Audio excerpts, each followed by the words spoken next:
में तलाकशुदा पत्नी थी इंस्पेक्टर। उसी के सामने जूते पॉलिश करता मिला गरीब पति। आगे जो हुआ, इंसानियत रो पड़ी। दोस्तों, सुबह के ठीक 9:30 बजे थे जब कोतवाली सदर थाना अपने रोजमर्रा के शोर में डूबा हुआ था। सिपाहियों की आवाजें, बाइक की घरघराहट, फरियादियों की भीड़, और उसी भीड़ के किनारे, ठीक फाटक से सटे पेड़ के नीचे, रमेश कुमार अपने लकड़ी के बक्से पर बैठा जूते पॉलिश कर रहा था।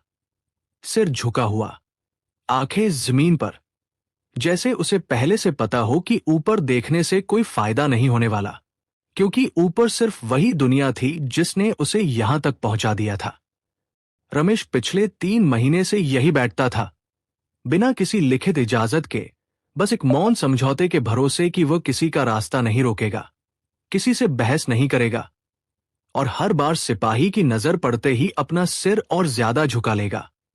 उसके हाथ ब्रश की आदत में चल रहे थे, लेकिन दिमाग कहीं और था। आज किराया देना था, आज घर से चाय भी नहीं पी थी, और आज सुबह बेटे की याद कुछ ज्यादा ही आ रही थी, उस बेटे की जिसे वो हफ्तों से देख नहीं पाया था। तभी फाटक के भीतर एक हलचल हुई। एक सरकारी जीप आकर रुकी, सायरन नहीं बजा, ड्राइवर ने दरवाजा खोला, और 2 सिपाही अपने आप सीधे खड़े हो गए। रमेश ने आदतन नजर उठाई, क्योंकि ऐसे मौकों पर ज्यादातर अफसरों के जूते अच्छे होते हैं, और अच्छे जूते मतलब ज्यादा पॉलिश। लेकिन जैसे ही उसकी नजर उन जूतों से ऊपर गई, उसके हाथ से ब्रश फिसल गया। खाकी वर्दी, कंधों पर 3 स्टार, सीधे सड़े हुए कदम, और फिर वह चेहरा। रमेश ने तुरंत नजरें नीचे कर ली, जैसे उसने कोई गुनाह कर दिया हो, जैसे ऊपर देखना उसकी औकात से बाहर की चीज हो। लेकिन पहचान हो चुकी थी, इतनी गहरी पहचान की आंखें बंद करने से भी मिटती नहीं। वह चेहरा कविता शर्मा का था, वही औरत जो कभी उसकी पत्नी थी और आज इसी थाने में सब इंस्पेक्टर बनकर तैनात थी। कविता भी रुकी, बहुत ज्यादा नहीं, बस उतना कि इंसान का दिमाग पहचान पूरी कर ले। उसकी नजर पहले बक्से पर गई, फिर झुके हुए कंधों पर, फिर उन हाथों पर जो ब्रश उठाने की कोशिश कर रहे थे और कांप रहे थे। उसने कुछ नहीं कहा, चेहरे पर कोई भाव नहीं आने दिया, और बिना एक पल और गवाए थाने के भीतर चली गई, जैसे नीचे बैठा आदमी कोई आम आदमी हो, जैसे उसका उससे कोई रिश्ता कभी रहा ही न हो। रमेश की सांस अटक गई। वो कुछ सेकंड तक वैसे ही बैठा रहा, ब्रश हाथ में, जूता सामने, लेकिन दिमाग सुन्न। फिर उसने जोर से ब्रश चलाना शुरू किया, जरूरत से ज्यादा जोर से, जैसे जूते नहीं, अपने भीतर जमा हुए डर को रगड़ रहा हो। और जब सामने खड़े आदमी ने पैसे थमाए तो उसने गिने भी नहीं, बस बक्से में डाल दिए। कुछ ही देर बाद एक सिपाही बाहर आया। ए, तुम, उसने उंगली से रमेश की ओर इशारा किया। यहां आओ। रमेश का पेट सिकुड़ गया। क्यों साहब? आवाज अपने आप पतली हो गई। अंदर चलो, सिपाही ने कहा। मैडम बुला रही है। उसने बक्से की ओर देखा, फिर सिपाही की ओर। सिपाही ने सिर हिलाकर कहा, यहीं छोड़ो, और रमेश उठ खड़ा हुआ, घुटनों में हल्की सी लड़खड़ाहट के साथ, जैसे वह सिर्फ जमीन से नहीं, अपनी जगह से भी उठ रहा हो। थाने के भीतर की हवा बाहर से अलग थी, भारी, बंद और सवालों से भरी। उसे एक कमरे में ले जाया गया, जहां मेज के पीछे वही वर्दी बैठी थी, वही चेहरा, वही सख्ती। दीवार पर नियमों की सूची टंगी थी, मेज पर फाइलें, और बीच में वो खड़ा हुआ, बिना कुर्सी के। नाम? कविता ने बिना ऊपर देखे पूछा। रमेश कुमार, उसने जवाब दिया। कलम एक पल के लिए रुकी, फिर चल पड़ी। यहां बैठने की अनुमति है? आवाज सपाट थी। नहीं, रमेश ने कहा। फिर क्यों बैठे थे? उसने कुछ सेकंड सोचा, फिर बोला, काम के लिए। कविता ने पहली बार नजर उठाई, सीधे उसकी ओर। वो नजर किसी पत्नी की नहीं थी, किसी अफसर की थी, तौलती हुई, जांचती हुई। और रमेश की आंखें अपने आप झुक गई, क्योंकि उस नजर के सामने वो खुद को बहुत छोटा महसूस कर रहा था। आप जानते हैं, कविता ने कहा, थाने के सामने अतिक्रमण मना है। जानता हूं, उसने कहा। तो नियम क्यों तोड़ा? उसके पास कोई सफाई नहीं थी। पेट के लिए, उसने धीरे से कहा। कमरे में कुछ पल की खामोशी फैल गई, वही खामोशी जिसमें पुराने रिश्ते बिना आवाज किए गुजर जाते हैं। कविता ने फाइल बंद की, कुर्सी से हल्का सा पीछे हटी और रमेश को ऐसे देखा जैसे किसी केस को देखती हो, लेकिन उस नजर में कहीं बहुत भीतर कुछ और भी था। आज के लिए जा सकते हैं, उसने कहा, लेकिन दोबारा यहां बैठे मिले तो कार्रवाई होगी। रमेश ने सिर हिलाया। वो मुड़ा, दरवाजे की ओर बढ़ा और जैसे ही बाहर निकलने वाला था, कविता की आवाज फिर आई, इस बार थोड़ी धीमी। रमेश। वो रुका। यहां मत बैठा करो, उसने कहा, बस इतना। वो बाहर आ गया। धूप वही थी, जमीन वही, बक्सा वही रखा था, लेकिन कुछ बदल चुका था। कुछ ऐसा जो दिखता नहीं, बस महसूस होता है। और वह बक्सा उठाने से पहले एक पल रुका, क्योंकि पहली बार उसे लगा कि वह सिर्फ थाने के सामने नहीं, अपने पूरे अतीत के सामने खड़ा है। उसने सिर उठाया और सामने वही चेहरा था जो कभी उसका अपना हुआ करता था, लेकिन इस बार वह चेहरा कागजों में नहीं, यादों में था। और यादों का कोई थाना नहीं होता जहां नियमों की तख्ती टंगी हो। वहां बस वही चलता है जो दिल ने सहा होता है। और रमेश उसी चेहरे को देखते देखते अचानक 7 साल पीछे चला गया, उस वक्त में जब कविता शर्मा इस तरह वर्दी में नहीं, बल्कि हल्के नीले सूट में उसके सामने बैठी थी और चाय में चीनी कम होने की शिकायत कर रही थी। उनकी शादी कोई फिल्मी कहानी नहीं थी, न जोरदार प्रेम, न घर से भागना, बस दो परिवारों की सहमति, एक साधारण सा मंडप। और रमेश की मां की आंखों में यह भरोसा कि लड़का ईमानदार है, बस हालात थोड़े कमजोर है। और कविता के पिता का यह विश्वास कि बेटी पढ़ी लिखी है, नौकरी कर लेगी, घर अपने आप चल जाएगा। उस वक्त किसी ने नहीं सोचा था कि दो लोगों के बीच सबसे बड़ा फर्क पैसा नहीं, सपनों की दिशा होती है। शुरुआती दिन ठीक थे। रमेश सुबह एक प्राइवेट गोदाम में नौकरी पर जाता, शाम को लौटकर सब्जी लाता। कविता बीएड की तैयारी करती और रात को छत पर बैठकर भविष्य की बातें होती। कविता कहती थी कि वह पुलिस में जाना चाहती है, वर्दी पहनना चाहती है, कुछ बनना चाहती है। और रमेश हर बार हंसकर कहता था, तू बनेगी, मैं हूं ना। लेकिन उसके मैं हूं में हौसला ज्यादा था, ताकत कम। धीरे धीरे जिंदगी ने अपने सवाल दिखाने शुरू किए। गोदाम की नौकरी छूटी, नई नौकरी मिली लेकिन कम पैसे में, फिर वो भी चली गई। किराया बढ़ गया, कविता की तैयारी का खर्च बढ़ गया और घर में बातें अब सपनों की नहीं, हिसाब किताब की होने लगी। कविता थकने लगी थी, सिर्फ काम से नहीं, इंतजार से। और रमेश हर दिन ये साबित करने की कोशिश करता कि हालात अथाई हैं, लेकिन हालात उसकी बात सुनने को तैयार नहीं थे। पहला बड़ा झगड़ा तब हुआ जब कविता का प्रीलिम्स निकल गया। रमेश खुश था, लेकिन उसकी खुशी में एक डर भी था, अब खर्च और बढ़ेगा। और कविता को लगा कि उसकी सफलता में भी रमेश की आंखें चिंता ढूंढ रही हैं। उसी दिन पहली बार कविता ने कहा था, तुम्हें मेरे आगे बढ़ने से दिक्कत है। और रमेश ने पहली बार महसूस किया था कि जवाब देने के लिए उसके पास शब्द नहीं, सिर्फ मजबूरियां है। दिन बीतते गए, कविता की तैयारी आगे बढ़ती गई, रमेश की जिंदगी पीछे छूटती गई। घर में बातचीत कम होती गई, शिकायतें बढ़ती गई, और जो बातें पहले धीरे कही जाती थी अब सीधी कही जाने लगी।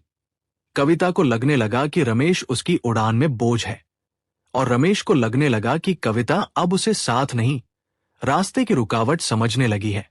जब कविता का चयन हुआ और उसे सब इंस्पेक्टर की ट्रेनिंग के लिए बुलावा आया, उस दिन घर में मिठाई आई थी, पड़ोसी बधाई देने आए थे। लेकिन उसी रात पहली बार कविता ने साफ कहा था, मैं इस तरह नहीं जी सकती। और रमेश ने पहली बार यह स्वीकार किया था कि वह चाहकर भी उसे वो जिंदगी नहीं दे सकता जिसकी वो हकदार है। तलाक का फैसला किसी एक दिन में नहीं हुआ, वो कई महीनों की चुप्पियों, कई अधूरी बहसों और कई रातों की नींदहीनता के बाद आया। कोर्ट में जब दोनों आमने सामने बैठे थे, रमेश ने आखिरी बार कविता से कहा था, मैंने कभी तुम्हारा बुरा नहीं चाहा। और कविता ने बिना उसकी ओर देखे जवाब दिया था, मुझे बुरा नहीं, बेहतर चाहिए था। और वही वाक्य रमेश के भीतर कहीं स्थायी होकर रह गया था। तलाक के बाद रमेश शहर बदलता रहा, काम बदलता रहा और हर बदलाव के साथ थोड़ा थोड़ा रहा। उसने कभी कविता के बारे में बुरा नहीं कहा, कभी किसी से शिकायत नहीं की, क्योंकि उसे लगता था कि हार उसकी है और हारने वाले अक्सर चुप रहते हैं। और अब सालों बाद वही कविता उसी के सामने इंस्पेक्टर बनकर खड़ी थी। वर्तमान में लौटते रमेश ने महसूस किया कि उसके हाथ अब भी कांप रहे हैं और थाने के बाहर खड़ा होकर वह ये तय नहीं कर पा रहा था कि उसे वहां से जाना चाहिए या फिर बैठ जाना चाहिए, बिना पीछे देखे, क्योंकि कुछ रिश्तों को पीछे मुड़कर देखने से वे फिर सामने आ खड़े होते हैं। उधर थाने के भीतर कविता अपनी कुर्सी पर बैठी थी। फाइलें वही थी, काम वही, लेकिन दिमाग कहीं और था। उसने खुद से यह सवाल नहीं किया कि रमेश यहां कैसे पहुंचा, बल्कि ये पूछा कि वह वहां तक क्यों पहुंचा। और यह सवाल किसी केस का नहीं था, ये उसके अपने फैसलों का था, जिन पर उसने कभी दोबारा नजर नहीं डाली थी। कविता ने खिड़की से बाहर देखा। वो आदमी अब वहां नहीं बैठा था और पहली बार उसे यह एहसास हुआ कि कुछ चीजें नियमों से हटकर भी देखी जाती हैं। कविता ने फाइल बंद की और पहली बार उसे इंसान की तरह देखा। लेकिन इंसान की तरह देख लेना और इंसान के लिए कुछ कर पाना, इन दोनों के बीच पूरा सिस्टम खड़ा होता है और कविता उसी सिस्टम का हिस्सा थी। वर्दी पहने, नियमों से बंधी हुई, इसलिए उसने फाइल बंद तो कर दी, मगर मन खुल नहीं पाया। और उधर रमेश थाने से निकलकर सड़क पर चलता रहा, बिना ये समझे कि उसके भीतर जो बोझ था वह थाने में रह गया है या उसके साथ ही चला आया है। थाने से कुछ दूर जाकर रमेश रुका, पेड़ के नीचे खड़ा हुआ, बक्सा जमीन पर रखा और लंबी सांस ली, जैसे बहुत देर से सांस रोक रखी हो।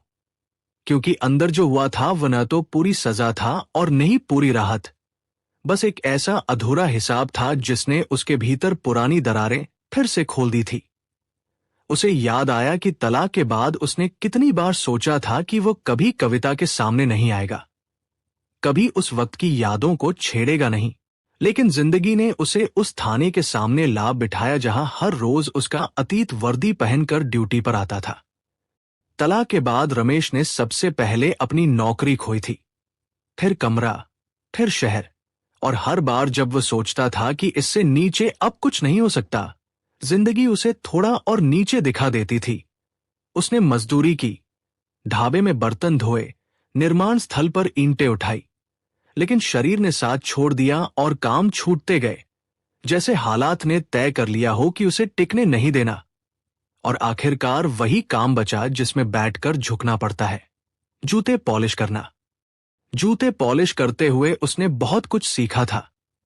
किस तरह लोग ऊपर से नीचे देखते हैं, किस तरह कुछ लोग बात भी नहीं करते, और किस तरह कुछ लोग ऐसे होते हैं जो पैसे देते हुए भी एहसान जता देते हैं। उसने ये भी सीखा था कि पुलिस थाने के सामने बैठना जोखिम भरा है, लेकिन वहीं सबसे ज्यादा ग्राहक मिलते हैं और भूख जोखिम से ज्यादा तेज होती है। उधर थाने के भीतर कविता का मन काम में नहीं लग रहा था।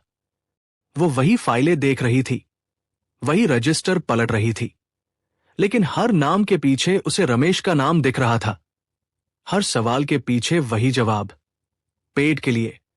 और उसे अचानक ये समझ आने लगा कि रमेश की हालत किसी एक गलत फैसले का नतीजा नहीं थी, बल्कि बहुत सारे छोटे छोटे हार मानने वाले दिनों का जोड़ थी, जिनके बारे में वह कभी जानना ही नहीं चाहती थी। दोपहर होते होते थाने में नगर निगम की एक शिकायत आई, थाने के बाहर अतिक्रमण को लेकर। और उस शिकायत में साफ लिखा था कि जूते पॉलिश करने वाले और चाय वालों की वजह से थाने का गेट जाम रहता है। कविता ने शिकायत पढ़ी और उसे तुरंत समझ आ गया कि इसमें रमेश भी आएगा, चाहे उसका नाम न लिखा हो, क्योंकि नियमों की नजर में चेहरे नहीं होते, सिर्फ जगह होती है। उसने सिपाही को बुलाया। बाहर कौन कौन बैठता है? उसने पूछा। 2-3 है, मैडम, सिपाही ने कहा। एक जूते पॉलिश वाला है, रोज का। कविता ने सिर हिलाया। सूची बनाओ, उसने कहा, और सबको नोटिस दो। ये कहते हुए उसकी आवाज सपाट थी, लेकिन भीतर कुछ कस रहा था, क्योंकि उसे पता था कि यह सिर्फ कागजी कार्रवाई नहीं है, ये किसी की रोजी पर सीधा वार है। और वह यह भी जानती थी कि अगर वह ये ना करे तो सवाल उस पर उठेंगे, क्योंकि सिस्टम में भावना नहीं, प्रक्रिया देखी जाती है। शाम को जब सिपाही बाहर नोटिस देने गया, रमेश वहां नहीं था। वह थोड़ी दूर पर बैठा था, सड़क के किनारे, क्योंकि सुबह की घटना के बाद उसने तय कर लिया था कि थाने के सामने नहीं बैठेगा, कम से कम आज तो नहीं। लेकिन नोटिस फिर भी उसे मिला, क्योंकि उसकी पहचान अब सिर्फ उस जगह से नहीं, उस काम से जुड़ी थी। ये क्या है? रमेश ने पूछा। नोटिस है, सिपाही ने कहा। यहां बैठना मना है। मैं तो वहां बैठा भी नहीं था, रमेश ने कहा। सिपाही ने कंधे उचका दिए। नाम आ गया है, उसने कहा। अब अंदर जाकर बात करो। रमेश को लगा जैसे सुबह की कहानी फिर से शुरू हो रही है, लेकिन इस बार उसके पास कोई उम्मीद नहीं थी, क्योंकि अब यह मुलाकात पहचान की नहीं, कार्रवाई की थी। थाने के भीतर कविता के सामने वही कागज था, वही नाम और वही आदमी, लेकिन इस बार माहौल अलग था। अब वह किसी पुराने रिश्ते का नहीं, नियम का सामना कर रही थी। रमेश खड़ा था, पहले से ज्यादा थका हुआ, और कविता समझ रही थी कि आज अगर उसने सिर्फ इंस्पेक्टर की तरह फैसला किया तो शायद वह सही होगी, लेकिन अगर उसने सिर्फ इंसान की तरह सोचा तो शायद वह कमजोर कहलाएगी। ये नोटिस पढ़ा? कविता ने पूछा। पढ़ा, रमेश ने कहा। यहां बैठना बंद करना होगा। मैं बैठा भी नहीं था, रमेश ने कहा, आवाज में कोई शिकायत नहीं, बस थकान। नाम आया है, कविता ने कहा, और नाम आया है तो कार्रवाई होगी। रमेश कुछ सेकंड चुप रहा, फिर बोला, अगर यहां नहीं बैठूंगा तो कहां बैठूं? यह सवाल नियमों में नहीं था। कमरे में सन्नाटा भर गया। कविता ने पहली बार महसूस किया कि यह मामला चालान या नोटिस का नहीं है, यह उस खाई का है जहां एक तरफ ओहदा है और दूसरी तरफ इंसान, और बीच में वही लोग गिरते हैं जिनके पास बचने की जगह नहीं होती। उसने कागज मेज पर रखा, रमेश की ओर देखा, और उस पल उसे यह साफ दिख गया कि उसके सामने कोई अपराधी नहीं खड़ा है, बल्कि हालात की सजा काटता एक आदमी खड़ा है। वो इंस्पेक्टर थी, और उसके सामने उसका अतीत खड़ा था। कविता की कुर्सी थोड़ी पीछे सरकी, जैसे शरीर नहीं, सोच को जगह चाहिए हो, क्योंकि सामने खड़ा रमेश कोई केस नहीं था, न कोई फाइल नंबर, न कोई आंकड़ा, बल्कि वह आदमी था जिसके साथ उसने कभी एक ही कमरे में सपने देखे थे, और आज उसी आदमी की जिंदगी एक नोटिस के नीचे दबकर कांप रही थी। और ये टकराव इतना सीधा था कि उससे नजरें चुराना भी अब एक तरह का फैसला बन चुका था। रमेश, कविता ने कहा, पहली बार नाम लेते हुए बिना ओहदे की कठोरता के, तुम समझते हो ना, मेरे हाथ बंधे हुए हैं। और ये कहते हुए उसने पहली बार महसूस किया कि वर्दी सिर्फ ताकत नहीं देती, कभी कभी वो सबसे भारी जंजीर भी बन जाती है। रमेश ने सिर हिलाया, क्योंकि उसे समझाने की जरूरत नहीं थी। उसने ये बात बहुत पहले समझ ली थी कि जिनके पास नियम होते हैं, उनके पास विकल्प कम होते हैं, और जिनके पास विकल्प नहीं होते, उनके पास नियम भी नहीं होते। इसलिए उसने कोई बहस नहीं की, कोई गिड़गिड़ाहट नहीं की, बस इतना कहा, मैं जानता हूं।